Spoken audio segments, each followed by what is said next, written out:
இப்ப அங்க இவங்க அந்த ஒரு கண்ட சேலத்துக்குள்ள இருந்து இந்த ஸ்பேஸ் எப்படி நம்ம கனவுல இருந்து நினைவுக்கு வர்ற மாதிரி வேற ஒரு உலகத்துல இருந்து எடுத்துக்கலாம், சொர்க்கத்துல இருந்து இப்ப பூமிக்கு வர்ற மாதிரி கண்ட சேலம்ங்கிற ஒரு ஊர்ல இருந்து இப்ப என்ன பண்றாங்க, இந்த பிருத்திவிக்கான அந்த பூமிக்கு அந்த அவங்க முன்னாடி இருந்த இடத்துக்கு வராங்க. அப்ப அவங்க சொல்றாரு முனிபுத்திரன், இந்த உலக கூட்டங்களை நாம பார்த்து கொண்டு வந்ததில் வெகு காலம் சென்று விட்டது. ராஜா, நீனும் நானும் இந்த உலகத்தை சுத்தி சுத்தி வந்ததுல ரொம்ப காலம் ஆயிடுச்சுப்பா. எவ்வளவு காலம் ஆயிடுச்சுங்கிறாரு. பாருங்க, ஆச்சரியமா இருக்கும். இங்கு ஒரு நாள் தான் சென்றாலும், இவங்க சென்று பார்த்தது ஒரு நாள் தான்.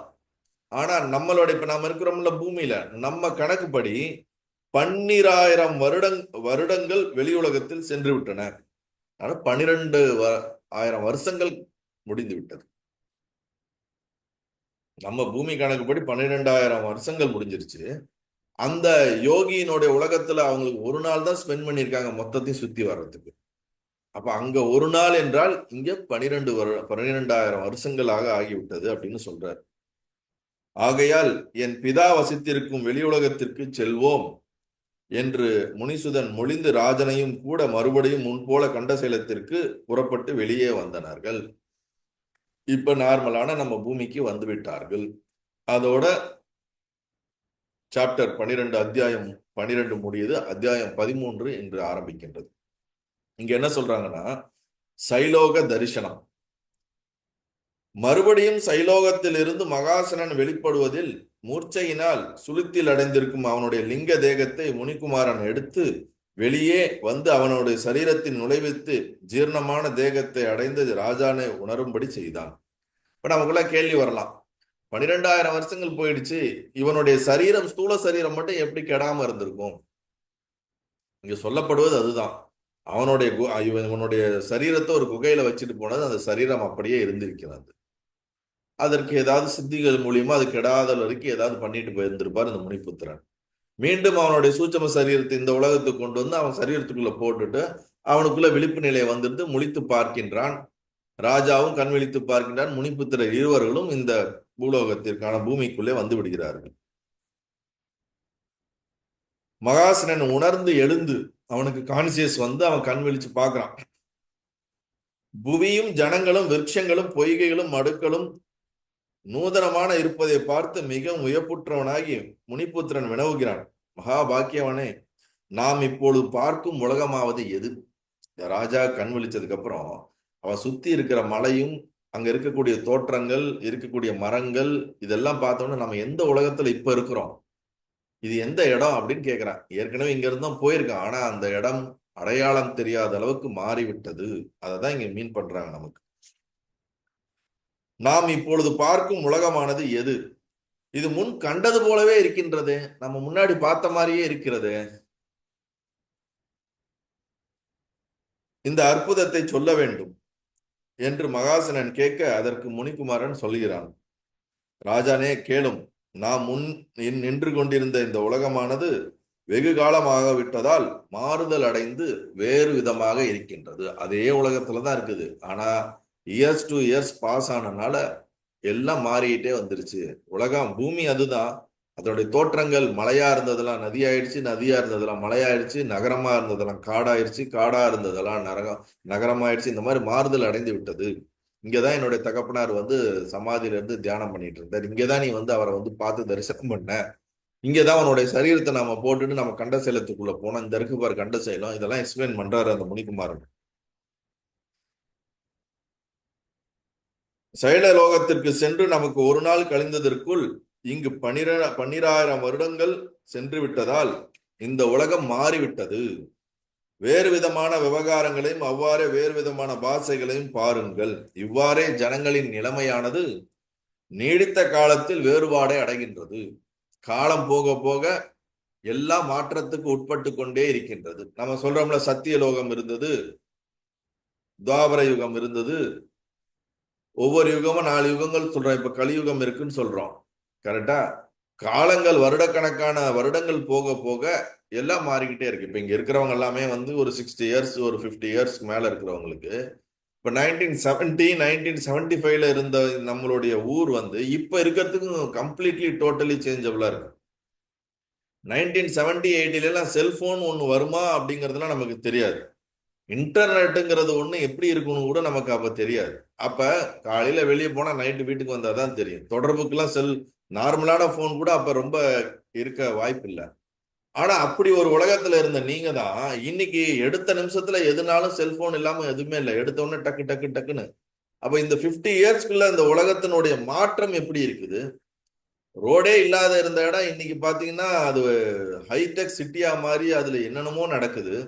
அப்ப இந்த ஒரு 50 வருட காலத்துக்குள்ளேயே, அதுவும் இந்த 20 வருட கடந்த 20 வருட காலத்திலே எவ்வளோ ஒரு மாற்றம் நாம வாழ்ந்திருக்கக்கூடிய இடத்துல நடந்துட்டு இருக்கு. மக்கள்கிட்ட நடந்திருக்கு, மக்களுடைய மனதுல நடக்குதுன்னா 12,000 வருடங்கள் ஆயிருச்சுன்னா எவ்வளவு மாற்றங்கள் நடந்திருக்கும்? ஒரு யுகமே போன மாதிரி ஆயிடுது இல்ல. அததான் இங்க சொல்றாங்க. இவ்விதம் ஜகத்தின் நிலை மாறுபாடு அடைவதை நாம் வெகுவாக பார்க்கின்றோம். அதுலயும் இப்ப இருக்கிற நீங்க எல்லாருமே இப்ப இருக்கிற யங்ஸ்டர்ஸுக்கு லெஸ் தென் 20 இயர்ஸ்க்குள்ள இருக்கிறவங்களுக்கு பெருசா தெரியாது முன்னாடி எப்படி இருந்தது அப்படின்னு. ஏன்னா அவங்க எல்லாம் செல்போன் யுகத்துக்குள்ள வந்துடுறாங்க. 20 வயசுக்குள்ள இருக்கிறவங்க எல்லாமே செல்போன் யுகத்துக்குள்ள வந்துடுறாங்க. நான் 40 வயசு 35 வயசுக்கு மேல இருக்கிறவங்க எல்லாம் செல்போன் இல்லாத ஒரு கட்டத்திலயும் நம்ம இருந்திருக்கிறோம்.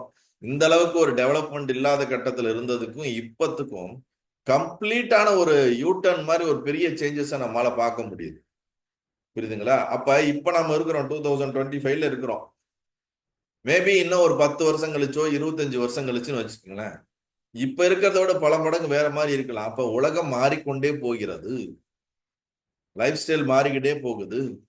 மனிதர்கள் மாறிக்கொண்டே போகிறார்கள். அப்படி இருக்கும் பட்சத்துல இவங்க 12,000 வருஷத்துக்கு மேல இருந்துட்டு திருப்பி வரும்போது அங்க எப்படி இருந்திருக்கும்? 10 வருஷத்துக்குள்ள 2 நாடு பயங்கரமா சண்டை போட்டுக்குது. 12,000 வருஷத்துக்குள்ள எந்த நாடு யாரோட சண்டை போட்டு, ஈவன் நம்ம 1000 வருடங்கள் ஆயிடுச்சு. நம்மளுடைய ராஜராஜ சோழன் பல பேர் இருந்த இடம் அரண்மனை எங்க இருந்துச்சுன்னு நம்மளால கண்டுபிடிக்க முடியல. கோயில் இருக்குது, அவர்களால் கட்டப்பட்ட கோயில்கள் இருக்கிறது. ஆனால் அவர்கள் வாழ்ந்த அரண்மனைகள் இன்றைக்கு அதுதானா, அவர்களுடைய சமாதி எங்க இருக்குன்னு நம்மளால கண்டுபிடிக்க முடியல. 1000 வருட வரலாறே நம்மகிட்ட ரொம்ப சிறப்பா இல்லாத போது 12,000 வருடங்கள் ஆயிருக்கு அப்படின்னா எவ்வளவு பெரிய மாற்றங்கள் நடந்திருக்கும்.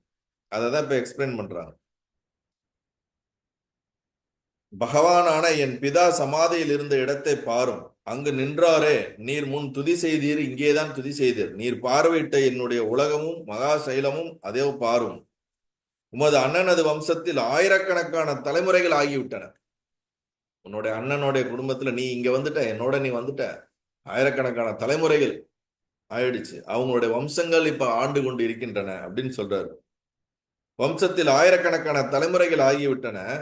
வங்கதேசத்தில் இருந்த சுந்தரம் என்ற உம்முடைய பட்டணமானது, நீ வாழ்ந்து வந்த இல்ல, வங்கதேசம்னா இன்னைக்கு இருக்கிற பங்களாதேஷ், சுந்தரம்னா அழகு பொருந்தியதுன்னு அர்த்தம். பட் அங்க ஒரு நாட்டுல ராஜனா இருந்தில்ல, அந்த நாடு இன்னைக்கு என்ன ஆயிருக்குன்னா நாயடி கூட்டத்தாரால் வசிக்கப்படுகின்றது. நாயை அடித்து தன்னுடைய வாழ்க்கையை நடத்தக்கூடியவர்களுடைய கூட்டம். அப்படின்னா என்னது? அந்த நகரம் கம்ப்ளீட்டா அழிஞ்சு அது ஒரு காடா மாதிரி, அந்த நம்ம ஒரு ஊருக்கு இன்னொரு ஊருக்கும் போறதுக்கு நிறைய நடுவுல காடு இருக்கும், அங்கங்க சில பேர் இருக்கிற மாதிரி கம்ப்ளீட்டா அது மாறி வனமாக மாறிவிட்டது அப்படிங்கிறாரு. இப்பொழுது வனமாகி நாயடி கூட்டத்தால் அது வசிக்கப்படுகின்றது. உமது பிரதாவும் வம்சத்துல வீரபாகு என்ற அவங்களுடைய பரம்பரை, உன்னுடைய அண்ணனுடைய பிறந்தவங்க எல்லாமே சிப்ரா நதிக்கரையில் விசாலம் என்ற பட்டணத்தில் மாளவ நாட்டிற்கு அதிபதியாக இருக்கின்றனர். சிப்ரா நதினா எங்க இருக்கு தெரியுங்களா? நம்ம உஜ்ஜைன் உஜ்ஜைன் காளி கோயில் இருக்குல்ல, மகா காளீஸ்வர் கோயில் இருக்குல்ல, அங்க ஒரு கும்பமேளா நடக்கும். அந்த சிப்ரா நதியில தான் அந்த கும்பமேளா நடக்கும். அந்த இடம் தான் சொல்றாங்க. சிப்ரா நதிக்கரையில் விசாலம் என்ற பட்டணத்திலே மாளவன் நாட்டிற்கு அதிபதியாக இருக்கின்றனர். உமது வம்சத்தில் உதித்தவனான சுசர்மன்ற இன்னொருத்தன் தாமிரபரணி நதிக்கரையில் வர்த்தமானம் என்னும் நகரிலே திராவிட நாட்டிற்கு அரசனாக இருக்கின்றான். தாமிரபரணி எங்க இருக்கு? நம்ம திருநெல்வேலி, தென்காசி, செங்கோட்டை அந்த சைடுல இருக்குது தாமிரபரணி. அதை சொல்றாங்க பாருங்க, திராவிட நாட்டிற்கு அப்படின்னா என்னது? கீழே நம்மளுடைய சவுத்துல தாமிரபரணியில அந்த இடத்த மொத்தத்தையும் ஆண்டு வரக்கூடிய ஒரு அரசனாக இருந்து கொண்டிருக்கின்றான். உலகத்தின் நிலைமையானது எப்பொழுதும் இவ்வாறே நடந்து கொண்டிருக்கு. சொற்ப காலத்திலே ஜகத்தானது நூதனமான தோன்றுவதாயிருக்க இந்த நீடித்த காலத்தில் மலைகளும் நதிகளும் மடுக்களும் பூமியும் வேறொரு பாவத்தை அடைந்து விட்டன. இவ்விதமே உலகத்தின் நிலைமை எல்லாம் கிரிகள் ஆழமாகி விட்டன. கிரிகள்னா மலைகள், மலையெல்லாம் பள்ளமா மாறிடுச்சு அப்படிங்கிறாரு. நீர்நிலைகள் ஆகிருச்சு, பொட்டல் காடா இருந்ததெல்லாம் தண்ணியா மாறிடுச்சு. நம்ம இப்ப இதை சொல்றோம்ல, பருவநிலை மாறிக்கொண்டே இருக்கிறது. கடல் வந்து கடலுடைய அது என்ன சொல்லுவாங்க, நீரோட மட்டம் அதிகமாகுது, இன்னும் இத்தனை வருஷத்துக்கு கழிச்சு பூமி முழுகிடும், இந்த மாதிரிலாம் நம்ம நிறைய கதைகள் படிக்கிறோம்ல. அதேதான் இங்க சொல்றாங்க. பர்வதங்கள் பொடியாக கற்களாகிவிட்டன. பர்வதங்கள்லாம் பெரிய மலைகள். உங்களுக்கு எல்லாம் சொல்லணும், நம்ம திருவண்ணாமலை அடிக்கடி நான் போயிட்டு வந்துட்டே இருப்பேன். நீங்க எல்லாரும் போயிருப்பீங்க. போற வழியில செஞ்சிங்கிற ஒரு ஊர் இருக்கு. செஞ்சி கோட்டை நீங்க எல்லாருமே கேள்விப்பட்டீங்க, நிறைய படங்கள் அங்க எடுப்பாங்க. அந்த மலையை பாத்தீங்கன்னா, இந்த சின்ன சின்ன கல், பெரிய பெரிய பாறைகள் எல்லாம் எடுத்து நம்ம சின்ன பசங்க இந்த கூழாங்கல் எல்லாம் எடுத்து குமிச்சு போட்ட மாதிரி, அந்த மலையை பாத்தீங்கன்னா அவ்வளவு பெரிய பெரிய பாறாங்கள் எல்லாம் வந்து சின்ன சின்னதா உருண்டு உருண்டையா இருக்கிற கல்லெல்லாம் குமிச்சு போட்ட மாதிரி தான் அந்த மலை இருக்கும். அந்த மலையை பார்த்து நான் அடிக்கடி விசாரம் பண்றது, எப்படி இது மலை இப்படி இருக்க முடியும்? நம்ம எல்லா இடத்துல என்ன பண்ணுறோம், பெரிய ராக்காவும் நிறைய கல், ஒரு பெரிய கண்டினியூஸனான ஒரு ராக்கா தான் இருக்கும். இங்க பாத்தீங்கன்னா இந்த கூழாங்கல் எல்லாம் குவிச்சு வச்ச மாதிரி தான் அந்த மலை இருக்கும். கண்டிப்பா அந்த மலையை மனிதனால செய்யவே முடியாது. மனிதனாலுக்கு அந்த அளவுக்கு சக்தி கிடையாது. அப்ப இது யாரு இப்படி இந்த மாதிரி ஒரு மலை மாதிரி இப்படி பண்ணி இருக்கிறது? வெறும் கற்களான கூட்டம். இது எப்படி நடந்திருக்கு? நீங்க நெக்ஸ்ட் டைம்லாம் போகும்போது யோசிச்சு பாருங்க. இல்லாட்டி ஈவன் யூடியூப்ல கூட போட்டு பாருங்க அந்த மலையை. ஏதாவது ராட்சசர்கள், எல்லாது யாராவது ஒரு பெரிய பெரிய சக்தி படைத்தவர்கள் ஏதாவது இருந்தா அந்த அந்த கல்லுங்கெல்லாம் எடுத்து குமிச்சு போடுற மாதிரி தான் போட முடியும். ஏன்னா வெறும் கல்லுக்கல்லா இருக்கும். இது எப்படி மழையாகிறதுக்கு வாய்ப்பே இருக்காது. அப்படி இருக்கும் அந்த இது. அந்த மாதிரிதான் இங்க சொல்றாரு. மேபி ஆயிரக்கணக்கான வருடங்கள்ல ஏற்பட்ட என்ன மாற்றமோ நமக்கு தெரியல, இதெல்லாம் இப்படி இருக்குது. விசிபிளா நம்ம பார்க்கலாம், இந்த மாதிரி இருக்குது சொல்றேன். நம்மளுடைய லாஜிக்கை பார்த்து அதுல இருந்து நம்ம கண்டுபிடிக்க முடிய மாட்டேங்குது. ஒரு மலைனா இப்படிதானே இருக்கணும், ஆனா அதை பார்த்தா அப்படி தெரியலையேங்கிற மாதிரி இருக்கும் நம்ம. அழகான பூமியில் சில இடங்கள் கற்களை போல ஆகிறது. செழிப்பற்ற பூமி செழிப்புடையதாகவும் செழிப்புடையது செழிப்பற்றதாகவும் ஆகிவிடுகின்றது. நல்லா செழிப்பா இருந்ததெல்லாம் செழிப்பற்றதா ஆயிடுச்சான், செழிப்படாததெல்லாம் செழிப்புடையதாக ஆகிவிட்டதாம். அதுக்கு நீங்க பார்க்கணும்னா இன்னும் ஒரு இதுன்னா 100 வருட காலத்துல ஒரு நடந்த மாற்றம் என்னன்னா சவுதி அரேபியா தான். சவுதி அரேபியா போயினா இன்னைக்கு அது இருக்க ஹைடெக் சிட்டி மாதிரி மாறிடுச்சு. அந்த காலத்துல பாலைவனமாகவும் அங்க வந்து பெட்ரோல்லாம் கண்டுபிடிக்கிறதுக்கு முன்னாடி அந்த இடத்துல மனிதர்கள் வாழ்றதுக்கே ரொம்ப சிரமமா இருக்கும். அந்த மாதிரி மாறிடுச்சு. ஈவன் நம்மளுடைய ஹிஸ்டரியே எடுத்து பாத்தீங்கன்னா நதியோரம் மட்டும்தான் மக்கள் வாழ்ந்து இருக்கிறார்கள். சிந்து நதி, காவேரி நதி, நதியோரம் மட்டும்தான் அந்த செழுமையெல்லாம் இருந்தது. மற்ற இடங்கள்ல எல்லாம் பெருசா யாரும் மக்கள் வாழல. ஆனா காலம் மாற மாற இன்னைக்கு எல்லா இடத்துலயும் வாழ்ந்து கொண்டே இருக்கிறார்கள்.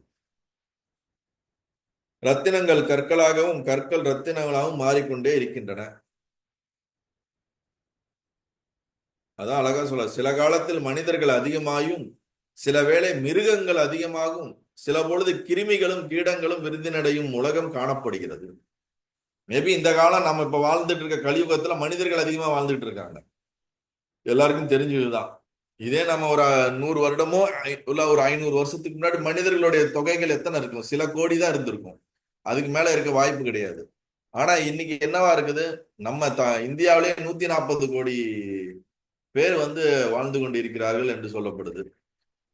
அப்போ உலகம் ஃபுல்லா 700 கோடி பேர் இருக்கிறாங்கன்னு சொல்றாங்க. அதனால எல்லாமே மாறுதல் அடைகின்றது அப்படின்னு சொல்றாரு. இவ்வாறு காலத்தால் ஜகத்தில் மாறுதல் அடைந்து வெவ்வேறாக ஒவ்வொன்றும் காணப்படும். ஆகையினால் நமக்கு முன்னிருந்த உலகம் இப்பொழுது இவ்விதம் இருக்கின்றது.